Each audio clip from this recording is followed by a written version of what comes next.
O Mother of perpetual help, grant that I may ever invoke your most powerful name, which is the safeguard of the living and the salvation of the dying. O purest Mary, O sweetest Mary, let your name henceforth be ever on my lips. Delay not, O Blessed Lady, to succor me whenever I call on you. In all my temptations, in all my needs, I will never cease to call on you, ever repeating your sacred name, Mary, Mary.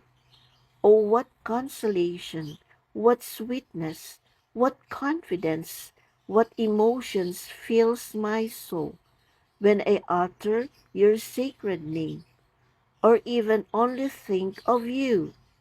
I thank the Lord for having given you, for my good, so sweet, so powerful, so lovely a name.